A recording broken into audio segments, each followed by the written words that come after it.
estamos chegando na reta final, e uma coisa que eu quero levar logo em consideração é que quando Jesus faz a narrativa, ele propõe o início, o meio, de um jeito que é muito, pode dizer assim, clara a condição familiar. E no final, ele propõe um desfecho que traz todos os valores que são de suma importância para os relacionamentos afetivos. E isso nos traz um tipo de pensamento, né, que a gente vai vivendo, e depois que nós passamos várias situações, a gente percebe que se a gente tivesse entendido que aquilo que nós fazemos depois que tanto sofremos, devíamos fazer no início, talvez nós tivéssemos uma vida relacional diferente. A parábola, ela termina como deveria começar, vamos dizer assim. A parábola vai finalizando com valores, com ações, com expressões, com atitudes que deveriam existir sempre, desde o começo. Só que às vezes nós somos imaturos, com certeza, às vezes arrogantes, soberbos, orgulhosos, e a gente vai resistindo nos relacionamentos, e quando chega lá na frente, a gente fala, puxa vida, eu poderia ter feito diferente, ou deveria agir no começo como estou entendendo que devo agir agora. A gente vai compreendendo os valores. Mais ou menos assim, às vezes é quando a gente perde alguém que a gente sente o valor desta pessoa. Às vezes em vida nós não valorizamos tanto, nós brigamos, nós às vezes tornamos-nos indiferentes, e é bom em vida. Eu fico pensando no apóstolo Paulo, quando ele chama, pede para levar Marcos para ele, no final da vida, falando que o Marcos lhe é muito importante, e Paulo foi quem dispersou Marcos dele, afastou com aquele momento que ele não teve tolerância com o menino. Menino porque ele era mais jovem que Paulo. Talvez se Paulo tivesse agido com ele, como no final ele percebeu o valor de Marcos, talvez a história, talvez não, a gente acredita que a história teria outras performances, outros desdobramentos na relação dos dois. Mas ainda bem que em vida ele valorizou Marcos, e aqui também ainda bem que em vida a família, o pai e os dois filhos conseguiram restabelecer as suas relações. E hoje eu vou falar sobre a chave da felicidade relacional, que na verdade nós estamos falando de afeto. Vai ser para isso, então. Nós vamos perceber, então, que o afeto é a chave. Nós já falamos sobre dinheiro, falamos sobre coisas, falamos sobre várias situações que não foram adequadas e não fomentaram e não solidificaram as relações. E agora vamos falar de coisas que solidificam as relações, que elas são mais importantes do que as coisas concretas, no sentido físicas, materiais. Elas são concretas no sentido, se pode dizer assim, abstrato. Pode ter abstrato concreto? Né? Então, na verdade, são relacionamentos que se fortalecem não em coisas, mas em expressões entre si. E quando a gente fala de chave, é interessante, porque uma chave pode ser o quê? A gente pode considerar algo que abre ou fecha portas. Chave. Cadeado, portas, correntes, coisas que fecham recintos. Então a chave abre a porta. E se a gente pensar, por exemplo, em porta do coração, porque a Bíblia diz assim, de Jesus, eis que estou à porta e bato, quem ouvir a minha voz e abrir a porta, eu entrarei em sua casa, cearei com ele e ele comigo, mostra que nós temos a chave. Tem que ter uma chave. Nós é que abrimos essas portas. Para elas serem abertas, elas têm que ser as chaves certas. Não é qualquer chave que abre qualquer porta. Cada chave abre uma fechadura. Assim nós pensamos quando compramos uma fechadura para as portas das nossas casas, principalmente para as portas que dão para a rua, ou que dão para a entrada da casa. A gente quer uma chave que ninguém tenha, só a gente. Ou a quem a gente der, mas é família, então tem que ter chave. Chave também pode ser algo que liga ou desliga uma peça. Por um carro tem chave. E liga o motor ou desliga o motor. Liga a bateria, aciona e assim por diante. Pode ligar a qualquer outro tipo de equipamento. É uma chave, a chave de ignição. Nós temos também uma chave que desencadeia processos. Por exemplo, se você for pensar numa guerra, aí o pessoal fala assim, tem aquele botão vermelho, aquilo é uma chave. Bateu, desencadeia um processo que vai começar. Estou falando de guerra, embora eu não goste de guerra, nem queira guerra, mas só para dar esse exemplo, né? Mas aí você tem um botão que desencadeia todo um processo eletrônico, um processo que existe na vida. Então, pode ser eletrônico, pode ser na vida. Uma chave que desencadeia situações. Ou seja, a chave é o elemento que proporciona possibilidades. Certo?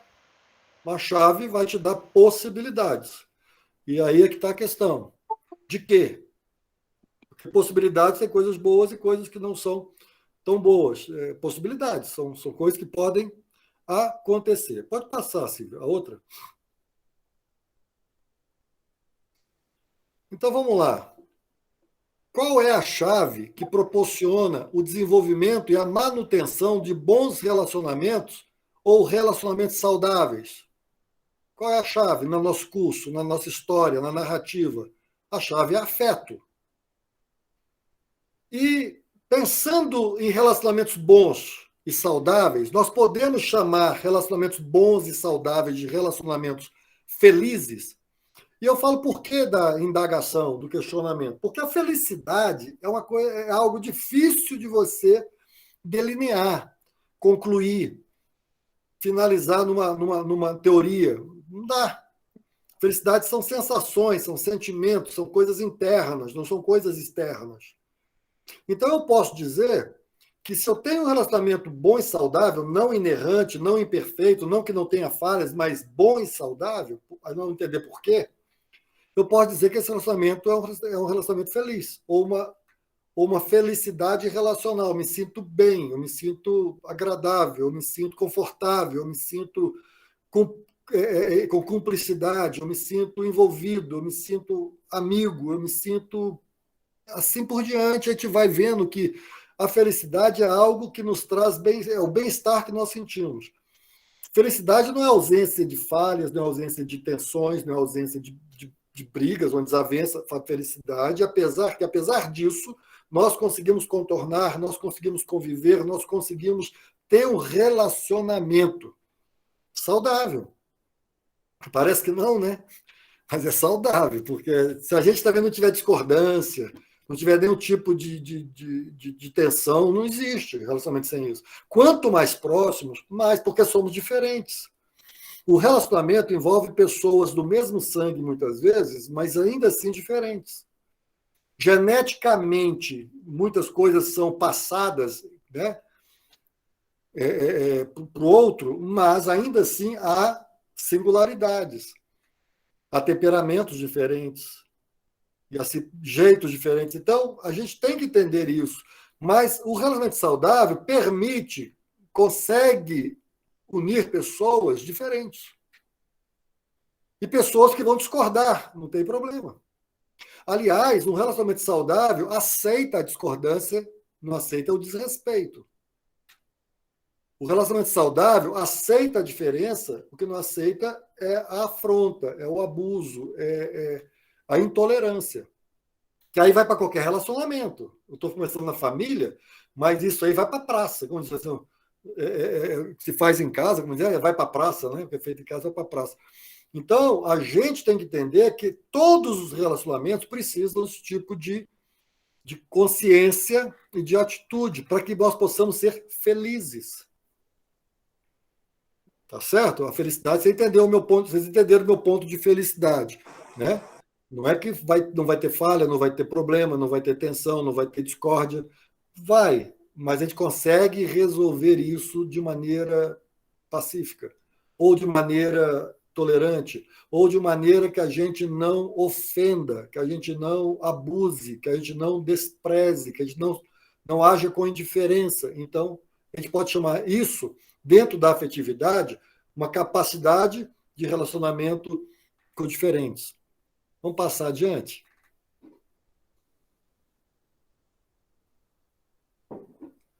Vamos ver o que essa pessoa, a Daniela Machado Ribeiro, fala sobre essa questão da afetividade. No seio familiar, o afeto é imprescindível para o desenvolvimento. Olha que ela coloca, ela é uma estudiosa do comportamento do ser humano. No seio familiar, o afeto é imprescindível para o desenvolvimento não só físico, ou seja, o afeto também mexe com a nosso desenvolvimento físico, porque todo ele reage de maneira positiva, e nós sabemos disso, quanto psíquico do indivíduo, psicológico, porque nós temos a questão da autoestima, nós temos a questão da segurança, a questão da aceitação, a questão do amor, a questão de várias coisas que são baseadas no nosso psicológico. Aí o emocional, a saúde mental, então a gente tem que pensar nisso. Então vamos lá. Ela diz assim: no seio familiar, vou ler de novo, no seio familiar, o afeto é imprescindível para o desenvolvimento não só físico, quanto psíquico do indivíduo, que terá ao longo de sua vida inúmeras experiências que poderão ser agradáveis ou não, sendo os modelos adquiridos no convívio familiar, de extrema importância para a formação do mesmo. Ou seja, ela está dizendo que quando nós, no nosso relacionamento, nós temos um desenvolvimento saudável, tanto fisicamente, porque podemos chamar físico também orgânico, adoece menos, quanto psicologicamente. Nós todos devemos saber que nós temos a psique, né, que é do grego, que vai falar de alma, de interior, de sentimento, de emoções, que é a mente também. Então, a gente tem que entender que tudo que afeta a gente positivamente, emocionalmente, psicologicamente, mentalmente, isso fortalece o nosso corpo e fortalece a nossa relação com a vida. O inverso é verdadeiro. Né? O inverso é verdadeiro. Quando nós não temos, ou quando nós somos feridos, ou quando nós temos indiferença na nossa vida, isso afeta também o nosso desenvolvimento orgânico, como principalmente o nosso desenvolvimento emocional e a nossa relação com a vida. Então, quando a gente percebe isso, que muitas pessoas desenvolvem comportamentos, né, de ansiedade, transtornos de ansiedade, depressivos, bipolares, déficit de atenção, já fala, hiperatividade, a gente tem que ver que pode ter a ver com certo temperamento, mas tem muito a ver com o contexto da criação, da relação humana que se experimentou no momento mais íntimo. Eu estava conversando acho que foi ontem, com uma pessoa e falando sobre a questão do bebê, quando ele começa a relação afetiva. Se você reparar, uma mãe que amamenta, mesmo que não seja uma mãe que amamenta, um pai que pega no colo, alguém que pega, a criança fixa o olhar na face da pessoa. A criança tem um olhar fixo, ela fica olhando, parece que nem pisca. O que ela está fazendo? Segundo os estudiosos do desenvolvimento humano infantil, fala que ali as crianças estão memorizando a fisionomia da pessoa que se lhe dá paz, segurança, senão. Aí depois, devido aí som também, barulho, se grita, se é áspero, e a criança, ou se é doce, se é meigo, se é suave, a criança começa a ter uma relação ali. Se ali é ruim, se na casa a gritaria, se sacode, você sabe que nem pode, né? Mas se sacode a criança com raiva, cansada, tudo isso afeta a criança. Pode afetar fisicamente, mas principalmente dentro da conjuntura dela interior, que mais tarde isso vai se desenvolver. Vamos passar. Vamos para o próximo. Aí tem uma pergunta. Se é imprescindível para as relações familiares ou íntimas, próximas, o afeto é imprescindível para as relações além do seio familiar ou próximo? Será que afeto é uma questão só para quem está em casa ou para quem tem relacionamentos próximos, íntimos, ou afeto é uma questão de vida? O afeto é uma questão que você tem que ter. Entenda afeto não como ficar beijando, abraçando necessariamente as pessoas o tempo todo. A afetividade é dar à pessoa um tratamento de carinho, humano, digno, também é. Então, será que no trabalho eu preciso ter afeto? Será que na escola eu preciso ter afeto? Será que nas relações diversas da vida, nos encontros da vida, eu preciso ter afeto? Porque, na verdade, o afeto que é tido em casa, ou não afeto que é tido em casa, que não se prende em casa, ele vai ecoar, ele vai repercutir nas relações diversas. você é grosseiro, se você é áspero, se você é doce, se você é educado, se você respeita as pessoas, se você fala no tom que as pessoas entendam que você está equilibrado, tudo. O afeto é a chave das relações. Não tem jeito. Como é que você entende a relação com o outro que não foi próximo, agora está sendo lá fora? Tudo que você vive na afetividade dos próximos vai refletir na afetividade dos outros que ainda chegarão, mesmo dos estranhos, dos outros, trabalho, o que for. E isso a gente tem que ter bastante atenção, que como nós tratamos em casa e como nós somos tratados em casa, isso vai de alguma forma repercutir em afetações e reflexos externos da relação. Então tem muita gente, eu estava falando, tem muita gente, eu estava ouvindo uma pessoa que dizia o seguinte: ela teve tanta dificuldade relacional, afetiva, amorosa, que hoje ela tem medo de se relacionar, mas ela falou uma coisa que me assustou, assim, me impressionou. Ela falou assim: eu tenho medo, mas lá dentro tenho vontade, mas eu tenho medo. Consequentemente, eu tô desenvolvendo a solidão. Como eu tive o diferente, o inverso à afetividade, eu tive violência, abuso, opressão, como eu tive manipulação na minha vida, fui manipulado, como eu tive essas coisas, eu fui perdendo o gosto, eu fui tendo medo de me envolver cada vez que agora eu não me envolvo mais, apesar de eu querer, eu sinto vontade de ter um amor, de ter uma relação afetiva, amorosa, mas eu tenho medo. Agora, o medo me reprime, me restringe, me retrai, ao ponto de hoje eu estar desenvolvendo a solidão.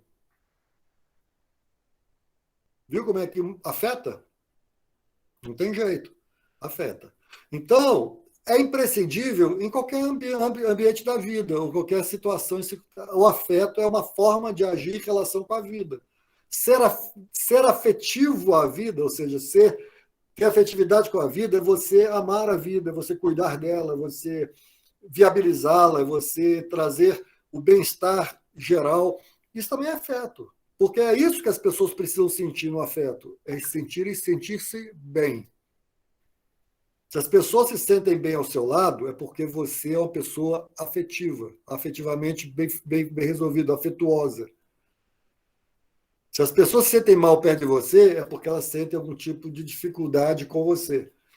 Então, o afeto precisa estar instaurado, vivenciado, experimentado em todos os âmbitos da vida. Pode passar.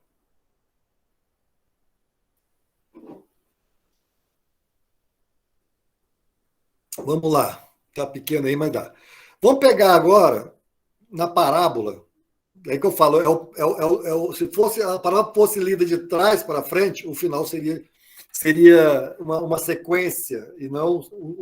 Porque o final da parábola é todo o reinício de processo relacional, vocês sabem disso, né? A partir dali é como se agora nós temos uma outra caminhada que não tivemos até aqui. E esse momento de transformação da relação é fantástico, mas ele tem, então, os princípios ou as reflexões que são em cima da afetividade. Então, em primeiro lugar, afeto como linguagem corporal. Eu vou dizer para vocês uma coisa, isso não sou eu que estou dizendo, isso é ciência médica, psicológica e psiquiatra. Você sabia? E também a orgânica, que tem reflexos, eles falam assim, isso aqui ajuda na recuperação. A linguagem da afetividade corporal, ou corporal do afeto, ela cura. Você sabia disso? Ela cura. A linguagem corporal da afetividade, ela gera reações, inclusive orgânicas, psicológicas, emocionais, inclusive afetações orgânicas. Tanto é que o médico fala assim, vamos pensar em outro aspecto, o médico fala assim, os que têm fé são mais fáceis de se recuperar das doenças. Mesmo que eles não tenham tido uma intervenção milagrosa de pum, foi curado, eles conseguem ter um processo curador mais fácil, ou menos difícil, ou mais viável. Porque isso gera. E se você é amado, se você é querido, se você consegue ter abraços e outras coisas, que envolve afetividade, não lascívia, não esse tipo de que não é afeto, mas afeto mesmo, ele gera em você reações poderosas. A expressão mais significativa como expressão de afeto corporal é o abraço. O abraço é um movimento afetuoso fantástico.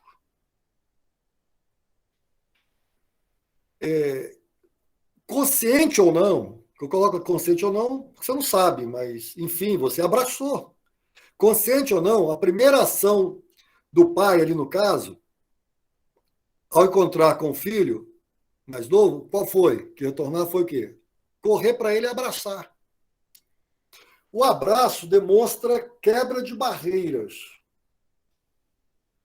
O abraço demonstra que você transpõe os seus limites para chegar ao outro. O abraço quer dizer que, naquele momento, não existe ambiente diferente, é um só. Eu até escrevo ali, o melhor lugar do mundo, a música do Jota Quest, é dentro de um abraço. Às vezes, você vai para alguém que está de luto, você não precisa falar nada, você abraça. Está dizendo tudo. Está dizendo, Deus te abençoe, Deus te console, eu estou aqui porque te amo, vai dar tudo certo, sofre teu luto. Você tem um monte de linguagem no abraço. Então, o pai, consciente ou não, e nós também, consciente ou não, muitas vezes, vamos por causa do impulso da afetividade que nos leva a alguém que precisa ou que nós precisamos encontrar com ela de uma maneira mais próxima, e não existe nada mais próximo do que um abraço afetuoso. O abraço é aconchegante. Nada mais tocante, impactante que um abraço acolhedor ou aconchegante. Não há nada mais. Eu escrevo aí um testemunho, porque como eu trabalhei, já falei para vocês também, eu acho, como eu trabalhei numa instituição de acolhimento de crianças em vulnerabilidade, situação de risco, de direitos violados ou negligenciados, quando eu estava na instituição, chegava o conselho tutelar com uma criança, a primeira coisa que eu fazia, eu ia receber, eu não era pessoa para receber obrigatoriamente, eu gostava, eu ia. Eu me ajoelhava, ficava no tamanho dela e abria os braços e deixava ela vir convidando para um abraço. Ela me dava um abraço, ficava ali apertadinho, não falava nada, por enquanto, apertadinho. Quando chegava a criança, sentia que ela trazia uma paz a ela, um desarmar, porque ela vinha, não sabe onde está, chegando agora numa instituição, onde é que eu estou. Aí eu dizia assim para ela, tá tudo bem, a gente vai ajudar você a ficar melhor ainda. Um abraço. E é tão interessante que eu fazia isso, aí um dia estava chegando uma criança nova na instituição, e essa aqui eu não coloco aí, mas tinha uma outra criança que foi abraçada por mim, já estava lá há algum tempo, o processo dela estava tramitando na justiça. Quando eu terminei o abraço, a outra criança veio e abraçou o recém-chegado. Eu achei fantástico. Ela entendeu, aquela criança que estava lá, que receber o outro desse jeito era bom, porque foi bom para ela. E é essa corrente que a gente deve fazer de afetividade, quando a gente começa a distribuir afeto, a gente provoca distribuição de afeto. É aquela frase que ficou famosa, é tão simples, ficou famosa, gentileza gera gentileza. Né? E você já assistiu o filme Corrente do Bem? Que é isso, um faz o bem, outro faz, e vai chegar aonde? Vai chegar em que toda a cidade é abençoada, população. O que a gente precisa é levar afeto. Então, o abraço é o primeiro, é a expressão mais impactante que tem da afetividade. Abraçar é aninhar. Aí eu ponho uma outra música, que é do Emicida, que é Passarinhos. Você já ouviu essa música Passarinhos? A minha esposa gosta muito. Eu também gosto, minha filha que nos mostrou. E tem um refrãozinho que é assim, ó, passarinhos soltos a voar dispostos a achar o ninho, nem que seja no peito um do outro. A gente precisa desse ninho. Então, quando a gente pega no início da parábola, e no decorrer da parábola, que não existe abraço, não existe beijo, não existe diálogo, a gente falou tudo isso aí, no final existe. Por isso que eu te falo, no final, mas não é o final. Na verdade, é o final da narrativa de Jesus, mas dá a entender, como por exemplo Atos, que a partir dali começa uma nova história, um novo relacionamento entre pai e filhos, entre irmãos. E aí a sequência deve ser repercutir nas relações deles, depois casam, enfim, ou não, aí o trabalho, enfim. Então é importante ver isso. Em primeiro lugar, esse abraço. E já é dito que abraço ele é terapêutico. Né? Por que ele é terapêutico? Se for pensar, ele é colo. E se você for pensar, uma criança quando nasce, se ela começa ali a nascer, o pediatra pega no braço, ela está chorando muito, é só colocar no colo da mãe que ela para de chorar. Quem é mãe sabe disso. Eu sei porque a minha esposa teve e aconteceu isso com ambos os filhos, Paulo e a Beatriz. Acorda, sai chorando lá da barriga, faz aquela limpeza ali. Mas quando ele está chorando, o pediatra, que é nosso amigo, inclusive, ele foi até a Lina, colocou ali o Paulo, depois do nascimento da Bia, é colocar, quando ele sentiu o colo, o calor, o peito da mãe, ele sentiu o ambiente aconchegante e ele parou, estanca o choro. É paz, é segurança.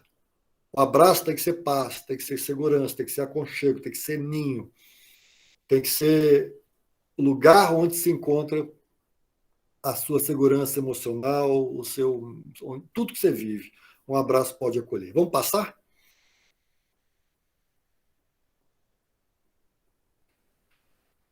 Então vem o beijo. Primeiro o abraço, o pai dá, depois o beijo, beijou. O beijo, como expressão da linguagem corporal, fala de intimidade, fala de carinho, fala como Paulo fala, né? A questão do ósculo santo, que é uma coisa sem maldade, mas é uma coisa que aproxima as pessoas, dando a elas identidade de intimidade, pessoas que realmente se conhecem, que se amam. Né? O beijo deve ser dado por pessoas que se querem bem, que se amam, que se estimam, que têm um pouco de intimidade. Ele beija. Eu não estou falando beijo de boca, eu estou falando beijo, beijo. Que a gente faz também o beijo, em algumas culturas, beijo no cumprimento. Quando você cumprimenta alguém, e às vezes dá um beijo, de carinho, de aceitação, de bem-vindo, né? É interessante. Quem beija é íntimo ou se faz íntimo. Então não se trata de um beijo erótico, sensual, é uma intimidade relacional.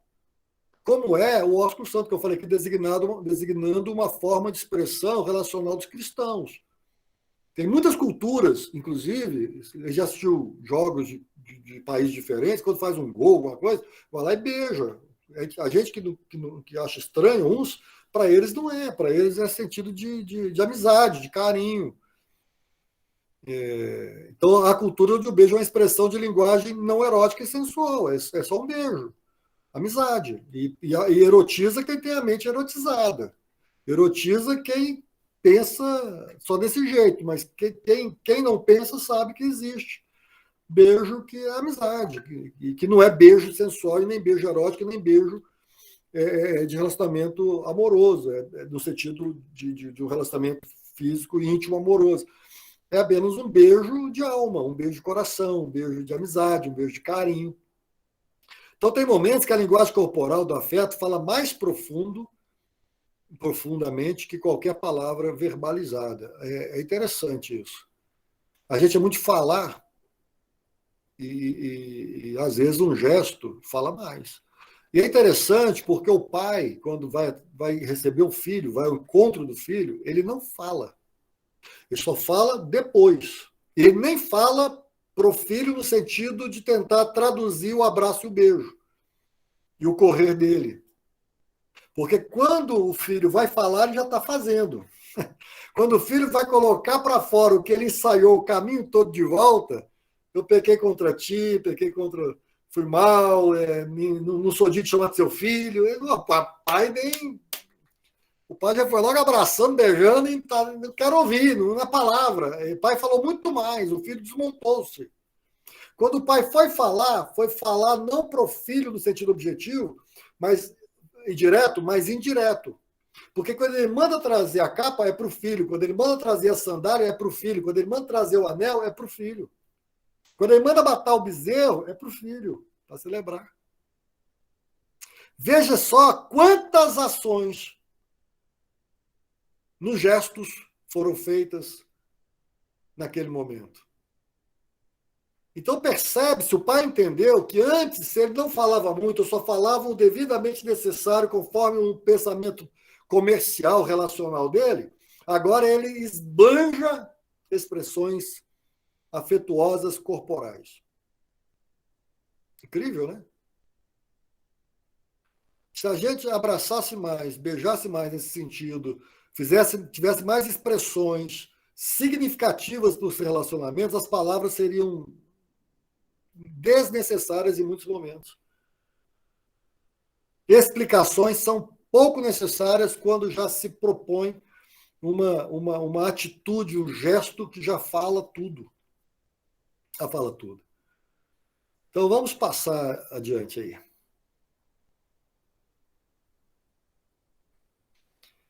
Vou pensar agora o afeto, uma linguagem como linguagem verbal. Nós falamos sobre gestual, corporal, agora vou falar verbal. E você sabe que tudo isso está dentro. Se você for ler aquele livro lá, 5 Linguagens do Amor, você vai encontrar muita coisa interessante. Nessa linguagem de afeto, devemos entender 5 características na linguagem afetuosa verbal. Primeiro, são palavras que expressam, eu botei do sentimento, é o sentimento. São palavras carregadas de alma, são palavras carregadas de vida, são palavras carregadas do que eu sinto. Né? De verdade. São palavras, vou chamar de palavras verdadeiras. Elas combinam com o que eu verdadeiramente sinto. Elas não são da boca para fora. Elas não são palavras que que não se identifica dentro da relação. Por exemplo, não adianta falar eu te amo se na prática você não demonstra amor. Não adianta falar que a pessoa é importante para você se na prática você é indiferente a muitas coisas em relação a ela. Então, palavras que não combinam com o que eu vivo, elas são perdidas. Elas não são valorizadas. Elas não são recebidas como verdadeiras. Ele fala, mas não age. Ele fala, mas não faz. Ele diz que me ama, mas na prática não me ama. Percebe isso? Então, para ser uma expressão verbal de afetividade, tem que ter tem que ser um reflexo, ou tem que ter um par com o que você já expressa corporalmente. Não existe palavra sem expressão corporal. Se ela não bater na cabeça das pessoas, é como se elas fossem mentirosas, não fossem verdadeiras. Outra coisa importante nas palavras afetuosas são as palavras de elogio. Por que coloquei o elogio? Depois vou falar sobre erros, mas por que coloquei elogio primeiro? Porque a gente tem muita facilidade em criticar negativamente, falando, e pouca facilidade em elogiar. Nós somos muito rápidos em julgar alguém, mas somos tardios em exaltar alguém. Pior, nós somos críticos para quem a gente não quer nada muitas vezes, não precisa, ou sei lá, se sente superior, mas bajuladores de quem nós achamos que são superiores. Então, as palavras de elogio são palavras que exaltam alguém, que colocam para cima, que elevam alguém de maneira correta. Então, nós precisamos entender isso. Palavras de elogio são importantes para o seu filho, para o seu pai, para a sua mãe, para o seu irmão, para a sua irmã, para o seu marido, para a sua esposa, para o seu professor, para o seu aluno, para o seu chefe, não por bajulação. Para o seu colega de trabalho. Aí vai ficar mais difícil, elogiar colega de trabalho. A gente é muito competidor, a gente é muito adversário, a gente tem que ser mais colaborador uns dos outros, né? Terceira coisa importante é palavras corretivas, com amor.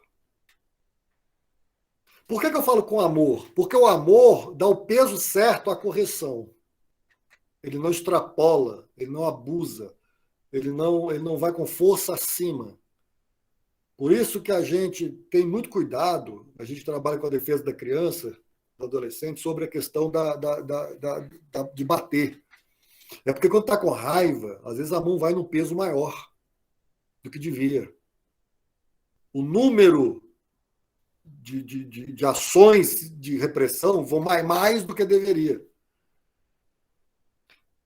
Eu vou falar uma coisa que acontecia na época romana, que eles não queriam matar alguém que estava sendo castigado, eles falavam assim, dê 40 menos uma. Porque a 40 podia matar. Eu estou indo no extremo de uma situação, né? Porque eles podiam errar a contagem. Então eles tinham que tentar, quando chegar a 40, a 39 para. Já pode ter dado 41 e não sabe. Pode ter perdido a conta.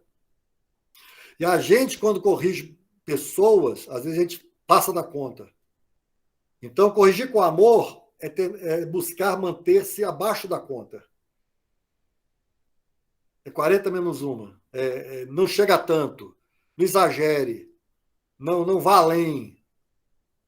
Então, isso, aí a pessoa que está sendo corrigida, quando você tem um cuidado de não machucar, ela entende que mesmo a correção, mesmo a advertência, mesmo a chamada de atenção, ainda é amorosa, ainda é afeto. Porque afeto não é só elogiar e faça o que quiser. Afeto também, às vezes, é ajudar a pessoa a encontrar os seus limites, as suas regras, as suas condições, para ela também não ficar extrapolando e machucando os outros. Então, mas para você ter afetividade na relação, você tem que falar com amor. E a Bíblia fala isso, exortai-vos uns aos outros. Ponto, não. Exortai-vos uns aos outros em amor. Por quê? Porque senão você vai ser um juiz, você vai ser um crítico, você vai ser qualquer coisa, mas não vai ser alguém que ame e seja aceitável na correção. Então tem que ter esse cuidado. Linguagem verbal, afetividade, linguagem verbal tem um quarto ponto que chama conversas. Entenda que conversa não é informação necessariamente, nem correção. Conversa é diálogo, conversa é bate-papo. Conversa é você ter alguém com quem você troca ideias, pensamentos, piadas, alegrias, orações que conversam, enfim, sobre tudo. Conversa. Pode ser em casa, pode ser no restaurante, pode ser na esquina, pode ser no parapeito, pode ser no muro baixinho da frente da casa. Não interessa, é conversa. A afetividade é conversar também, como expressão verbal. E como expressão verbal, linguagem verbal, precisa ter qualidade de tempo. Porque não existe nada que seja verbal que seja sem. Tem que ser intencional. Então, eu tenho que dar tempo a você. Se for conversa, eu tenho que ter qualidade de tempo. Qualidade de tempo não é quantidade de tempo. Não confunda. Qualidade de tempo é o tempo que você tem ser adequado, ser bem usado, ser para aquela pessoa. E como eu já falei, tem uma linguagem do amor, nas 5 linguagens de amor do livro que tem escrito, vocês podem procurar, está escrito, uma delas é qualidade de tempo. Tem gente que se sente amada se tiver qualidade de tempo. Outro se sente amado se você dá presente ou ela dá presente. É linguagem de amor. Outro é elogio. E aí vai. Então a gente tem outra é servir. Então tem linguagem de amor. Vamos passar adiante.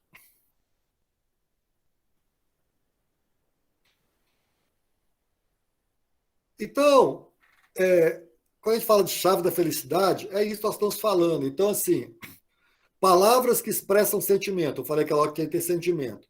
Embora possamos saber dos bons sentimentos que sentimos uns pelos outros, verbalizá-los tem grande importância quando fazem sentido. No momento certo.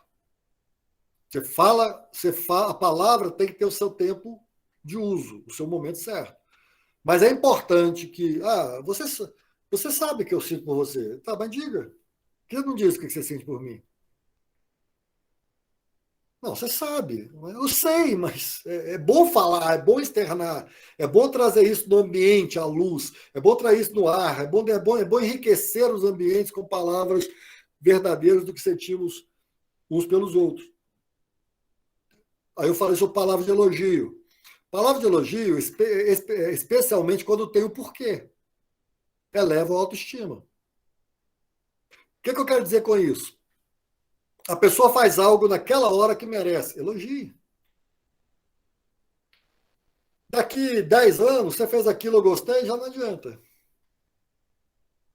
Ah, você sempre foi bom, por que você não disse antes? Sempre acreditei em você, por que você não disse antes? Ah, aquilo que você fez foi fenomenal, por que você não disse na época?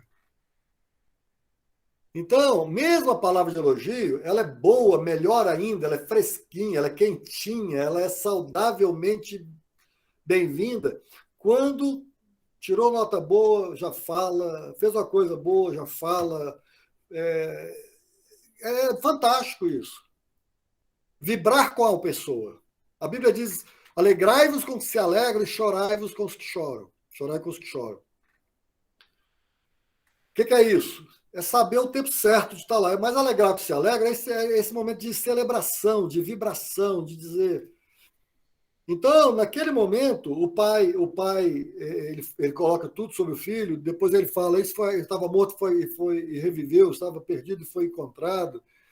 Ou seja, ele está elogiando, dizendo assim, você deu a volta por cima, nós estamos felizes que você conseguiu. Eu me lembro quando eu saí de uma situação da minha vida que não era boa, na minha juventude, quando eu me converti a Cristo, e fui falar lá em casa com meu pai falou assim para mim, eu sempre acreditei em você. Mas foi na lata, foi ali. Ele não falou isso depois de 10 anos, ele falou ali, agora que você está contando, eu vou dizer para você, eu sempre acreditei em você, que você conseguiu dar a volta por cima. Então isso é importante, elogie. Você está bonito, você está bonita, você está linda, você está bem, você fez direito, foi melhor do que eu imaginava, inclusive, porque eu já imaginava coisa boa, mas você foi melhor. Elogie, exalte, eleve as pessoas. Não é bajulação, não é mentir, é dentro dos procedimentos, é dentro do momento. Celebre os momentos das pessoas, porque vai ter o dia que você vai chorar com elas também. E os dois lados são importantes. Acho que eu vou bater outro recorde, vamos lá. Estou indo rápido demais? Tá bom? Tá tranquilo? Palavras corretivas com amor. Você viu que agora eu estou separando cada uma delas para a gente trabalhar um pouquinho. É claro que em todas as relações existem erros e falhas. Aí é preciso chamar a atenção e propor correção. Tem problema. Isso acontece. Vai ser comigo, vai ser com você, vai ser com qualquer um. Relacionamento tem isso. Vida tem isso. Nós erramos, nós falhamos, nós somos falíveis, nós somos passíveis de erros e falhas. Entretanto, quando a correção é isenta de raiva, vingança ou violência, a afetividade continua a ser exercitada e comunicada.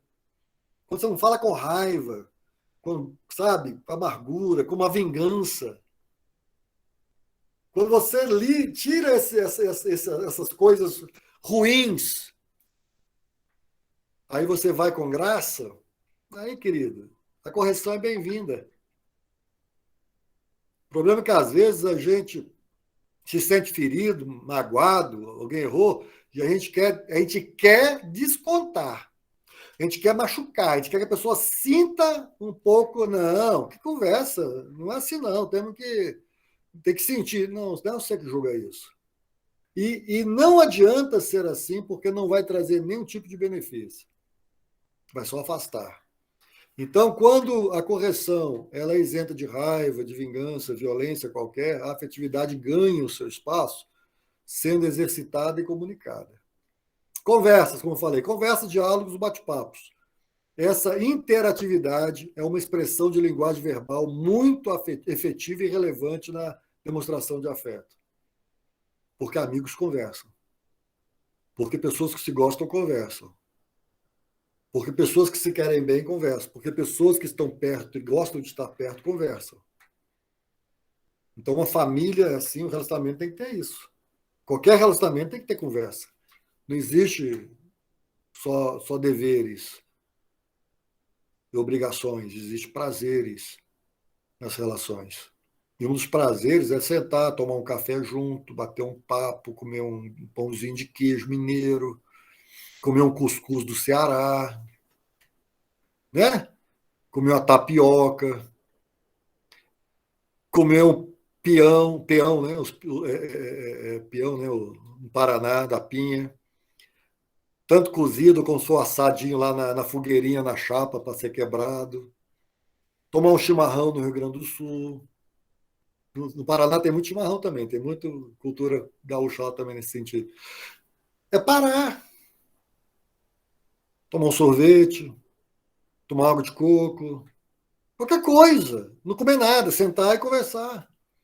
Mas é importante ter conversas. Vamos passar.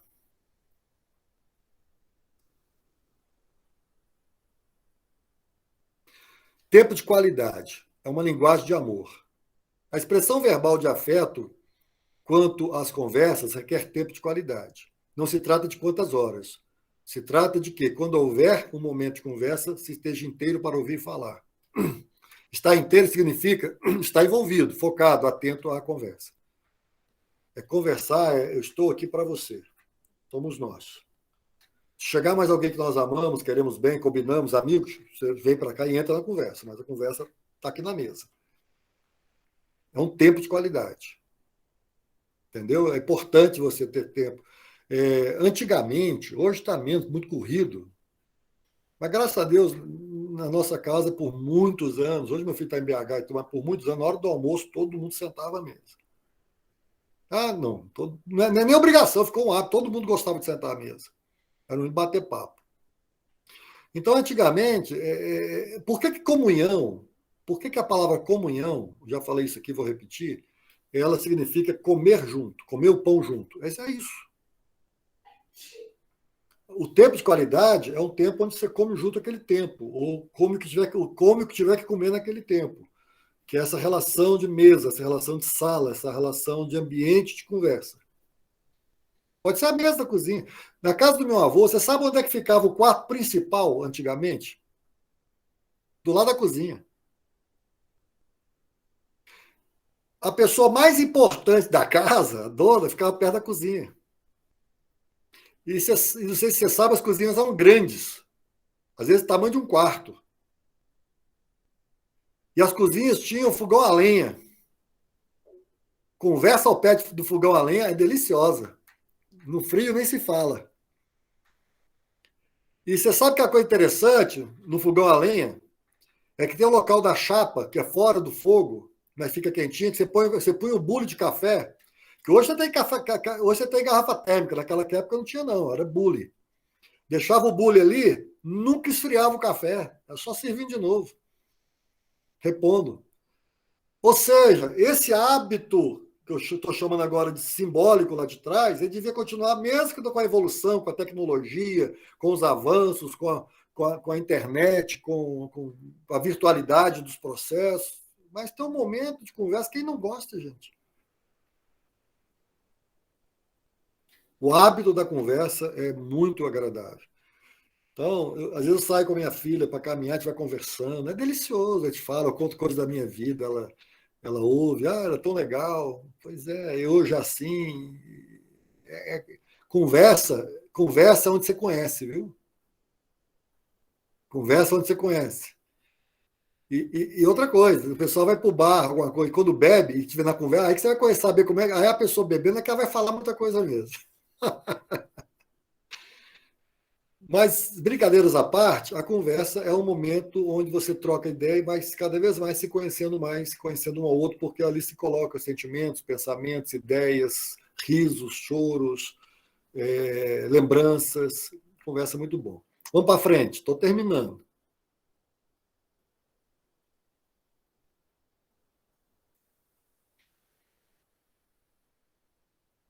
Então, nós estamos aí na 11ª lâmina, afeto como parte do ensino-aprendizado. Por que que dentro da proteção da criança e do adolescente tem a questão da negligência? Quando você não dá à criança toda a formação dela. Então, quando você negligencia, você não está dando afeto também, porque o afeto inclui que você vai dar toda a condição para aquela pessoa também desenvolver a sua existência humana, né, psíquica, orgânica, mas também cultural, né, formal. Então, o provérbio diz: ensina a criança como deve viver, e quando ela crescer, não se esquecerá. Olha que interessante. Tudo que a pessoa recebe, mesmo que ela não utilize naquele momento, ou que ela desvie por um tempo, se ela foi bem enraizada, se ela experimentou com profundidade, com graciosidade, com afetividade, vai ficar lá dentro dela. E um dia ela vai lembrar. E nós vamos ver isso no final. O filho pródigo, chamado, ele lembra de coisas. Ele volta. Então, Provérbios capítulo 22, versículo 6 diz que ensina a criança como deve o quê? Viver. E é bom isso aqui, porque viver não é só regra não, viu, gente? Não é só limitação, não. Eu me lembro quando eu era líder de juventude, a mocidade, lá em Fortaleza, um dia uma jovem chegou para mim e falou assim: Paulão, eu queria te pedir uma ajuda. Eu falei: diga. Me diga o que eu posso fazer, porque até agora aqui na igreja só me disseram o que eu não posso fazer. Olha que pergunta, e olha que choque que eu tive. Eu era o líder dela. Fala alguma coisa que eu posso fazer, eu quero viver, eu não quero só dizer o que eu não posso fazer. Você não pode isso, você não pode aquilo, você não pode isso, você não pode aquilo, é pecado isso, é pecado aquilo. Tá, e o que eu posso fazer? Acho que até o líder fica parado uma meia hora tentando pensar o que pode fazer. Porque nós estamos acostumados a castrar, não a dar asas. Nós estamos acostumados a podar, a arrancar, não só a podar, para dar fruto. Porque podar tudo bem, mas para dar fruto. Cortar é para não dar nada. Então ensina a viver. E viver, eu tenho certeza que você não vai dizer que é só trabalho, que é só obrigação. Viver é você curtir. Queridos, Deus nos ensinou a viver. Teve 6 dias de trabalho e um dia de lazer. Não foi, não? O pessoal fala que Deus criou o mundo em 7 dias. Não, não, não, não. Ele criou em 6. No 7 ele só curtiu o que criou. Não trabalhou. Não, não, não foi fazer obrigações a não ser. É o que o Rubem Alves diz o seguinte: que tem inutilidades que são tão úteis para a vida que nós esquecemos delas. Inutilidade é brincadeira, né? Quem fala é porque ir para jardim, ver flor, passear, ir para praia, para cinema, conversar, dar uma saída. Qualquer coisa que não seja trabalho, pelo amor de Deus. Ainda digo assim, pelo amor de Deus. Então a gente precisa de saber viver. Quem canta é Roberto Carlos, né? É preciso saber viver, né? Eu não sou cantor, não. Eu sou Paulo Roberto, sou Roberto Carlos. Mas a história é essa. A gente não ensina. Infelizmente, dentro de muitos lares religiosos na história, as crianças foram crescendo em ambientes fechados, amargurados, sombrios, presos, atados. E o que acontece? Muitos se desviaram quando foram para uma faculdade ou para um ambiente que tinha outros pensamentos e falaram assim: agora eu descobri que eu vivia no ostracismo da existência e do conhecimento. Então a gente precisa ensinar a viver, senão não adianta. Um dia nós não estaremos aqui, a pessoa vai viver sozinha, e aí? Ensina teu filho, a criança, a saber viver, como ela deve viver. Lógico que vai ter conselhos, lógico que vai ter experiências, lógico que vai ter lazer, lógico que vai ter, às vezes, uma repreensão em amor, para ela entender que vida é tudo isso. Vida não é só isso, vida é tudo isso. Deuteronômio foi lido hoje. Ensina seus filhos sentado em casa, caminhando, antes de deitar, no início do dia. Então, não é apenas ensinar, no sentido ensino, informação. É como ensinar, como você passa as informações, como você passa as experiências, como você passa as verdades que você acredita e que ela também precisaria, talvez, ter a sua consciência, o seu desenvolvimento de pensamento mental para poder saber se é ou não é para ela também. Não é uma questão de ordem, é uma questão de exemplo. Você já viu aqueles filminhos, né, que passam, que o pai fuma, joga cigarro, a criança também, se o pai chuta, grita com a mãe, a criança grita. É difícil. Jesus teve que falar isso com os povos e os discípulos. Olha os fariseus lá e escutem o que eles dizem, mas não fazem o que eles fazem. Mas Jesus sabia que isso era muito difícil, então Jesus deu outro exemplo. Entendeu? Jesus, uma vez, ele, sem falar nada, ele pegou, tirou a roupa dele, colocou, cingiu-se com uma toalha na cintura, pegou outra na mão, pegou uma bacia de água, começou a lavar os pés das pessoas, dos seus discípulos. Aí Pedro falou: Meu Deus, pelo amor de Deus, você não vai lavar meu pé, não. Jesus falou: Se eu não lavar teu pé, você não vai ter parte comigo. Então me lava todo. Ele falou: Não precisa lavar todo também, não. É só o pé mesmo. Vamos seguir por esse caminho aqui, porque se você conheceu a palavra, ela está em você, já está limpa, que é outra história. Aí ele lavou os pés de todos. E ele só falou uma coisa: Vocês entenderam o que eu fiz com vocês? Entendemos, pois siga o exemplo. Façam o mesmo. Falem menos, quer dizer isso, falem menos e façam mais. Preguem menos com a boca e preguem mais com a vida. Então, não é um ensino só que é importante, é como se ensina. Não é a ordem que é o mais importante, é o exemplo do que você vive que é mais importante. Então, isso que nós temos que entender e colocar em mente, né? Que o afeto, ele trabalha muito mais vida do que letra. E é interessante porque na Bíblia está escrito: a letra mata, mas o espírito vivifica. E o afeto é vida. O afeto é espírito de vida. O afeto é proximidade de vida. O afeto é uma relação existencial de vida. Né? Vamos para a última? Olha aí. Eu pensei que até ia chegar mais cedo, mas 21h11 está bom. É só uma figura. Nós falamos no começo que a chave da afeto é a chave da felicidade relacional. E eu coloquei aí duas pessoas que elas podem ter pensamentos diferentes, ideias diferentes, projeções diferentes, mas o que tem dentro da mente delas? O que ficou cravado dentro da mente delas com o pêndulo do equilíbrio relacional? O amor. Essa é a felicidade. Não é que nós não temos diferenças, desigualdades no sentido de projetos, de propostas diferentes. Não é que nós não somos diferentes no sentido orgânico, muitas vezes, idealista, não interessa. O que interessa é que dentro de nós existe um fruto do afeto que se chama, ou a proposta do afeto, ou a fonte do afeto que se chama amor. É ele. Por isso que a Bíblia diz que o fruto do amor, ele não coloca frutos. É singular. O fruto do amor é. Aí ele coloca as características.